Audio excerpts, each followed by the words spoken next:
Dear friends, ಕೇವಲ 4 ತಾಸುಗಳ ಅವಧಿಯಲ್ಲಿ 15% profit ಮಾಡಿದ್ದನ್ನು ನಾನು ನಿಮಗೆ ತೋರಿಸ್ತೀನಿ. ಅದು ಲೈವ್ ಅಕೌಂಟಲ್ಲಿ ನೀವು ನೋಡ್ಬೋದು. ಸಪೋರ್ಟಿಂಗ್ ಇಮೇಲ್ ಬಂದಿದೆ. ಇಮೇಲಲ್ಲಿ 16:10ಕ್ಕೆ ಡೆಪಾಸಿಟ್ ಮನಿ ಏನಾಗಿದೆ ಇಲ್ಲಿ ಕ್ರೆಡಿಟ್ ಆಗಿದೆ ಅಂತ ಬಂದಿದೆ. ಎಷ್ಟು ಡೆಪಾಸಿಟ್ ಮಾಡಿದೆ ಅನ್ನೋದನ್ನು ನೋಡೋಣ. ಟ್ರಾನ್ಸಾಕ್ಷನ್ ಇಲ್ಲಿದೆ. 14ನೇ ತಾರೀಕಿಗೆ ಡೆಪಾಸಿಟ್ ಮಾಡಿದ್ದು, ಅದ್ರ ಕ್ರೆಡಿಟ್ ಆಗಿದ್ದು 20ನೇ ತಾರೀಕಿಗೆ 4 ಗಂಟೆಗೆ ಕ್ರೆಡಿಟ್ ಆಗಿದೆ ನೋಡಿದೆ. ಇವಾಗ ಟೈಮ್ ಇದೆ, ಇಲ್ಲಿ ನಿಮ್ಗೆ ಕಾಣಿಸ್ತಾ ಇದೆ 8 ಗಂಟೆ 19 ನಿಮಿಷ, 8 ಗಂಟೆ 20 ನಿಮಿಷ ಅಂದ್ಕೊಳ್ಳಿ.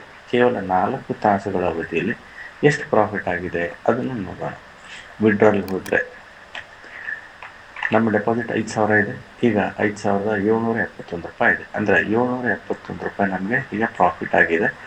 ಅಂದರೆ ನೀವು ಕ್ಯಾಲ್ಕುಲೇಟ್ ಮಾಡಿದರೆ 15% ಪ್ರಾಫಿಟ್ಟು ಕೇವಲ 4 ತಾಸುಗಳ ಅವಧಿಯಲ್ಲಿ ಆಗಿದೆ. ಈ 4 ತಾಸುಗಳ ಅವಧಿಯಲ್ಲಿ ನಾವು ಟ್ರೇಡ್ ಮಾಡಿದ್ದಕ್ಕೆ ಟ್ರೇಡ್ಗಳನ್ನು ಸಹ ನೀವು ನೋಡಬೇಕು.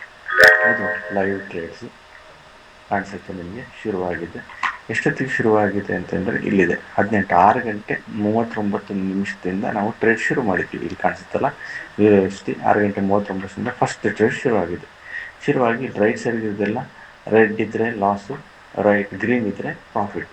ಅಂದರೆ ಸಿಸ್ಟಮೆಟಿಕ್ ಆಗಿ ಜಾಸ್ತಿ ಹರಿಬರಿ ಮಾಡ್ದೇ ಹೋಗ್ತಾ ಇಲ್ಲ. ಎಲ್ಲ ಆಲ್ಮೋಸ್ಟು ವಿನ್ನಿಂಗ್ ಟ್ರೇಡ್ಸ್ ಇದೆ. ಕೇವಲ 4 ಅಕೌಂಟ್ ಸಹ ನೀವು ನೋಡ್ಬೋದು. ಇಲ್ಲಿ ವೆರಿಫೈಡ್ ಆಗಿದೆ. ಇದು ಲೈವ್ ಅಕೌಂಟ್ ಇಲ್ಲಿ ಕಾಣಿಸ್ತಾ ಇತ್ತಲ್ಲ ನಿಮಗೆ, ನೋಡಿ ಲೈವ್ ಅಕೌಂಟ್ ಇದು. ಈಗ ಆಲ್ರೆಡಿ ಲೈವ್ ಅಕೌಂಟಲ್ಲಿ 8,271 ಇದೆ. ಆದರೆ ನಮ್ಮ ವಿಡ್ರಾಲ್ ಬ್ಯಾಲೆನ್ಸ್ ಎಷ್ಟಿದೆ ಅಂತಂದರೆ ಇಲ್ಲಿ ನಿಮ್ಗೆ ಕಾಣಿಸುತ್ತೆ 5,771 ರೂಪಾಯಿನ ನಾವು ವಿಡ್ರಾ ಮಾಡ್ಬೋದು. ಅಂದರೆ ಆಲ್ಮೋಸ್ಟ್ ಅಕೌಂಟ್ ಬ್ಯಾಲೆನ್ಸ್ಗೆ 15% ಪ್ರಾಫಿಟ್ ಆಗಿದೆ. ಸ್ಲೋ ಆ್ಯಂಡ್ ಸ್ಟಡಿ ಮಾಡಿದರೆ ಖಂಡಿತ ವಿನ್ ಮಾಡ್ಬೋದು. ನಾವು ಅತಿ ಹೆಚ್ಚು ಪ್ರಾಫಿಟ್ ಮಾಡೋಕ್ಕೆ ಹೋದಾಗ ಲಾಸ್ ಆಗುತ್ತೆ ಅನ್ನೋದನ್ನು ಈಗ ನಾನು ತಿಳ್ಕೊಂಡಿದ್ದೀನಿ. ಈಗ